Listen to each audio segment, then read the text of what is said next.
Bienvenidos sean todos a este vídeo, espero que las siguientes historias sean de su agrado. No olviden comentar y suscribirse a este canal para más contenido de terror y suspenso.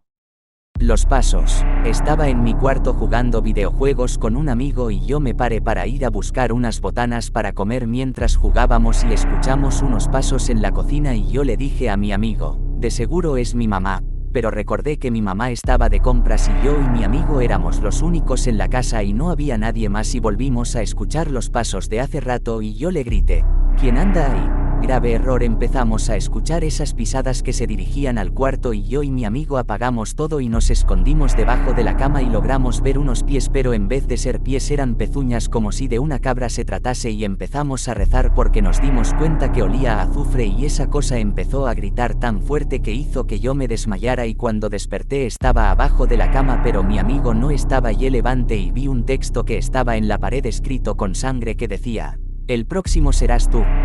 Extraviado. Álvaro y Laura se gritaban en el centro del pasillo. Era la enésima discusión que mantenían sobre la hermana mayor de Laura que había vuelto a hacer una de las suyas. Le habían dejado las llaves de un apartamento que la familia había heredado para que dejara allí algunos muebles y ésta había aprovechado la ocasión para instalarse en el piso. Álvaro hablaba con dureza sobre ella y lo egoísta que era, sin ser consciente del daño que le hacía a Laura con sus palabras. Aunque tuviera razón, era su hermana. Harto de la situación, cogió su abrigo y fue hacia la puerta. Laura no le preguntó a dónde iba porque ya lo sabía. Cada vez que su novio se ponía así, todo lo que necesitaba era dar una vuelta y aclarar sus ideas. Era la forma que tenía de relajarse. Hacía frío y eran más de las 12 de la noche, pero no trató de detenerle. Álvaro bajó las escaleras de dos en dos con los labios prietos y el ceño fruncido. El joven continuó su descenso y salió del portal con paso ligero. Echó a andar sin rumbo, repasando mentalmente la conversación y sintiendo cómo la rabia le quemaba por dentro. Sus pies golpeaban el asfalto con fuerza. Cada vez caminaba más deprisa. Las estrechas calles del viejo barrio estaban tan tranquilas que se podía escuchar el zumbido de la luz de las farolas. Su vista, fija en el suelo, no registraba la ruta que estaba siguiendo. Recordó todas las veces que la hermana de Laura se había aprovechado de ella, los enfrentamientos que habían tenido por su culpa, y revivió todos los desplantes que les había hecho en los últimos años. Sabía que después de llegar al pico de su enfado, se calmaría y podría volver a casa. Paseó un buen rato y, al fin, pudo pensar con claridad. Estaba listo para regresar, pero miró a su alrededor y no vio nada en su entorno que pudiera reconocer. Aquella calle era totalmente desconocida para él, pese a que había vivido en ese distrito toda su vida y creía conocer todos y cada uno de sus rincones. Se giró para observar por dónde había venido, pero nada le resultaba más familiar que el paisaje que tenía ante él. Álvaro se encogió ante la sensación de haberse extraviado. Era algo que hacía mucho que no experimentaba y que le sacudió como un látigo. En el muro a su derecha, un cartel metálico rezaba, calle Mosén. Había muchas calles en su ciudad en homenaje a religiosos, pero en todas se especificaba su nombre. En aquella, sin embargo, únicamente figuraba su oficio, pero ningún apelativo identificable completaba el letrero. Pensó que, si seguía adelante, acabaría saliendo a una de las grandes avenidas que atravesaban el barrio, por lo que comenzó a caminar. Los edificios bajos y agrietados, de 2 o 3 alturas como máximo, parecían inclinarse hacia él creando una atmósfera opresiva. No había luz en ninguna de sus ventanas que en su mayoría estaban cubiertas por un armazón de metal oxidado. Cuanto más examinaba el lugar, más incómodo se sentía. A su izquierda, una hilera de coches vacíos se extendía hasta donde podía ver. Había vehículos nuevos y viejos, caros y baratos, pero todos tenían un aspecto deplorable. El polvo los cubría casi por completo y sus ruedas estaban podridas y deshinchadas como si hiciera muchos años que nadie los hubiera utilizado. Quiso llamar a Laura para explicarle que se había desorientado, pero se había dejado olvidado el móvil en el recibidor. Siguió andando y vio una cabina de teléfono. Tenía los cristales rotos y aunque las puertas estaban cerradas, pudo introducirse a través de uno de los costados de la estructura. Se puso el auricular en el oído y sonrió al comprobar que daba tono. Metió un par de monedas en la ranura, pero estas volvieron a aparecer rodando en el cajetín de los cambios. Probó con todas las que llevaba encima, pero el aparato no aceptó ninguna de ellas. Una pegatina desgastada a un lado del teléfono mostraba el dibujo de una moneda que no había visto nunca. El adhesivo estaba muy sucio y no podía distinguir el rostro que había grabado en el dorso de la moneda, pero lo poco que se apreciaba bastó para revolverle el estómago. Salió de la cabina decepcionado y reanudó su marcha. Avanzaba por el anodino pasaje, aburrido, contemplando la decadencia del suburbio destartalado cuando algo le hizo detenerse y volver la cabeza. Tenía la seguridad de haber escuchado pisadas muy cerca. La punzante sensación de que alguien le observaba creció hasta que no pudo soportarla más y apretó el paso. Miraba en ambas direcciones cada poco metro y de vez en cuando se aseguraba de que nadie le siguiera. Con el fin de distraer su mente del miedo que comenzaba a atenazarle, decidió concentrarse en los números de los portales que veía pasar a ambos lados. Todos eran cifras muy altas y en ocasiones la progresión se saltaba uno o varios números. Estaba tan intrigado por este fenómeno que tropezó con un bulto que yacía en el suelo cubierto de harapos. Era un mendigo al que el frío le había ganado la batalla. Estaba tumbado boca abajo y una capucha roída ocultaba por completo su cabeza. Álvaro trató de reanimarle, pero fue inútil. Le zarandeó y le gritó, pero no fue capaz de despertarlo. Entonces se fijó en que una de sus manos seguía aferrada a una taza de latón en la que había unas cuantas monedas. Le agarró la muñeca con una mano y con la otra sujetó el recipiente y tiró de él con fuerza. El puño del indigente se abrió, liberando su carga, pero la visión de su horripilante mano deforme hizo que se estremeciera. Sus 5 dedos brotaban de una palma mucho más ancha de lo normal y unas uñas planas y afiladas coronaban sus puntas.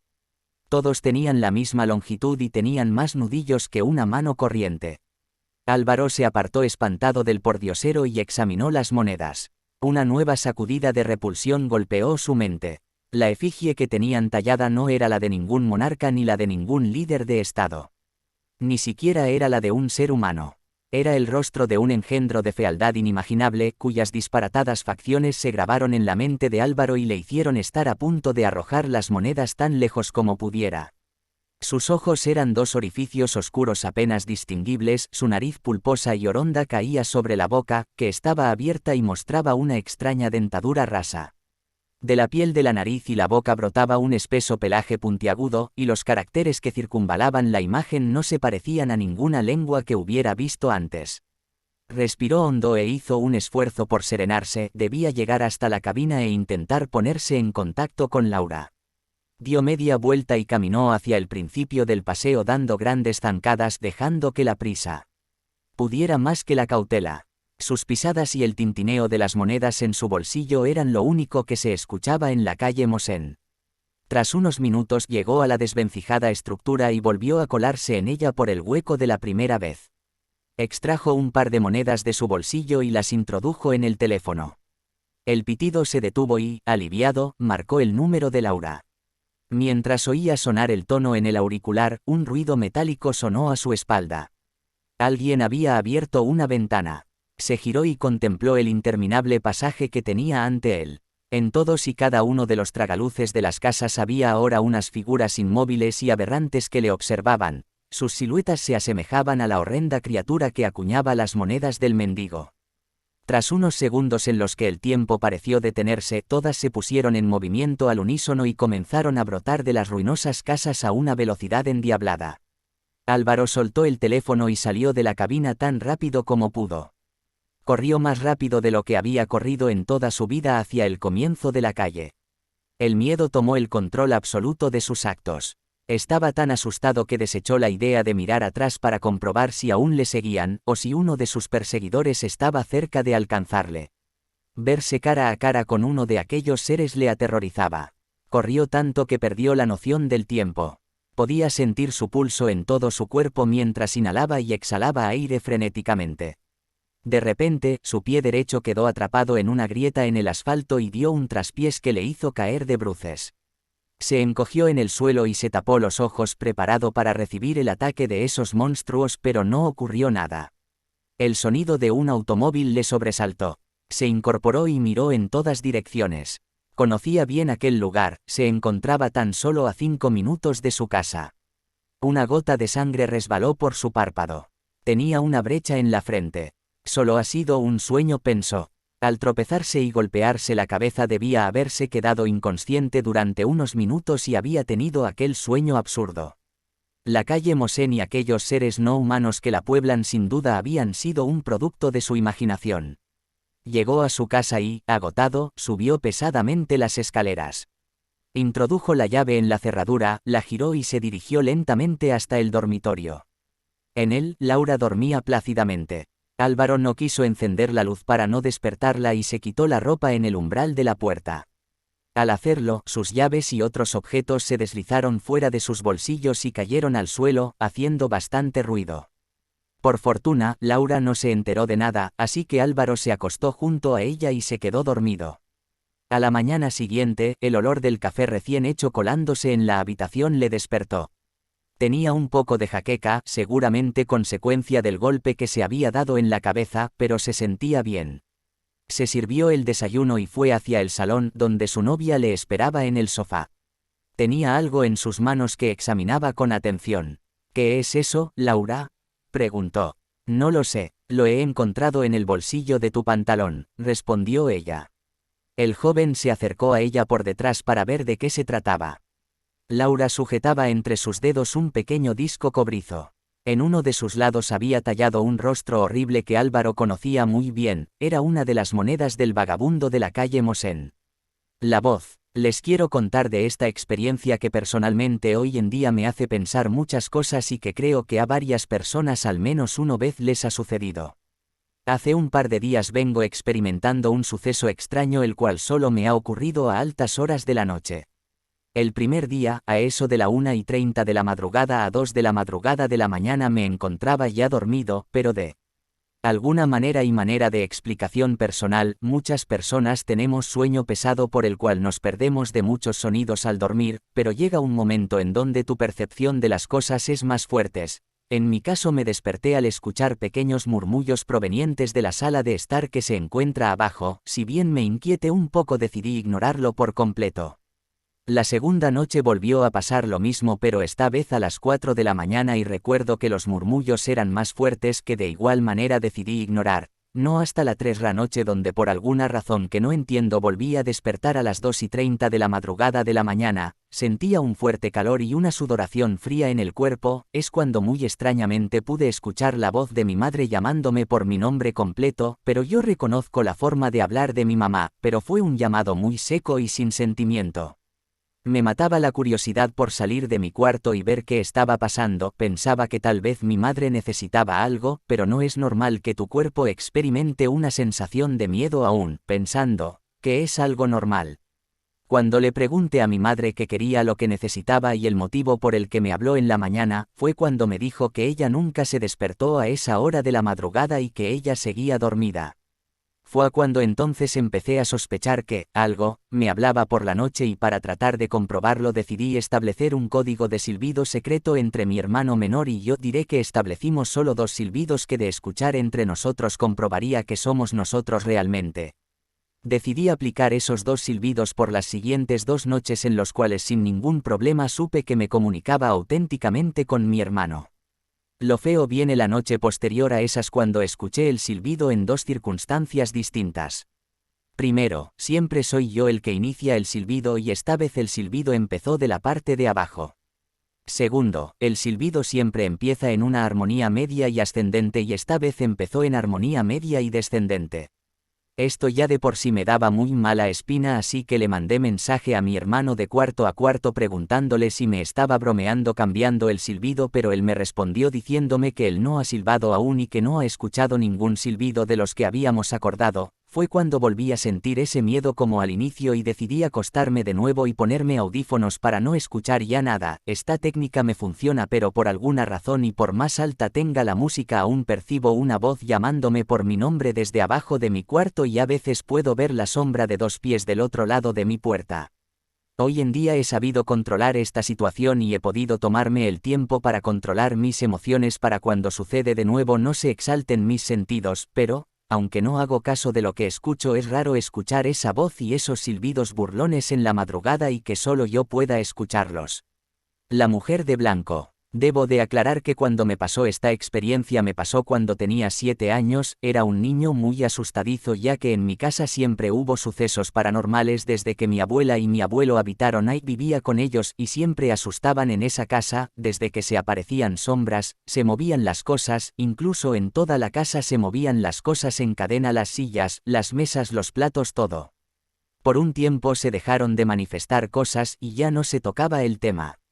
Hasta que nací yo las cosas empezaron a surgir de nuevo, no lo tomaron a lo que fuera por mí, solo pensaron que fue una coincidencia, pero cuando iba creciendo los sonidos, sueños, sombras solo se manifestaban conmigo, lo cual lo comenté en una cena familiar. Pensaron que trataba de llamar la atención, así que no le tomaron importancia a lo que dije. Como pasaba el tiempo se pasaba peor, escuchaba susurros, pasos que tocaban los muebles, lo cual me causaba mucho miedo y pasaba las noches sin dormir. Mi abuela se dio cuenta de esto, así que me dijo que podía dormir unas noches con ella. Los sonidos seguían, pero como estaba mi abuela no sentía tanto miedo a pesar de que ella estaba dormida, ella se dormía a las 8:30 de la mañana a 9 de la mañana, y yo me quedaba viendo la televisión hasta las 11:30 de la mañana a 12 del mediodía ya que los sonidos no me dejaban dormir. Nada grave aún, nunca se me manifestó algo frente a frente o así. Y los días siguieron y me iba acostumbrado y me dormía a la misma hora que mi abuela y poco a poco se me perdía el miedo. Hasta que un día me quedé despierto a las 12 ya que pasaba una maratón de caricaturas y no pasó nada esa noche, no ruidos ni susurros ni nada, hasta que pasó el último capítulo todo inicio normal hasta que la intro se quedó congelada y apareció la frecuencia en la tele, eso aparece cuando no tiene señal la tele, y pasaron los segundos y cuando me iba a dar la vuelta para ya dormir me di cuenta que había entrado en una parálisis del sueño, lo cual entré en desesperación, hasta que sentí una mirada. No sé cómo pasó ni cómo, pero pude voltear mi cabeza, lo que vi me dejó helado. Una mujer con ropa blanca, piel pálida y su pelo negro semi tapándole la cara, se le alcanzaban a ver un poco los ojos, solo sentía su mirada y solo podía ver sus huecos ojos mirándome, no podía hacer otra cosa, hasta que cerré los ojos y empecé a recitar el Padre Nuestro en mi cabeza hasta que volví a abrir los ojos y ella ya no estaba y la parálisis del sueño había desaparecido. Lo único que pensé en ese momento fue gritar de terror y con el grito que solté desperté a mi abuela y a mi abuelo, los cuales se despertaron y fueron a verme. Esto no me había pasado, así que tomaron por creerme y contactaron con una psíquica, bruja o como la conozcan, me hicieron una limpia y me quedé a solas con la señora, la cual me tomó de la mano y me dijo que yo tenía el tercer ojo, y que yo tenía una luz la cual las almas en el otro plano buscaban a alguien y así pasó el tiempo hasta ahora. Si te ha gustado dale like y nos vemos en el próximo vídeo.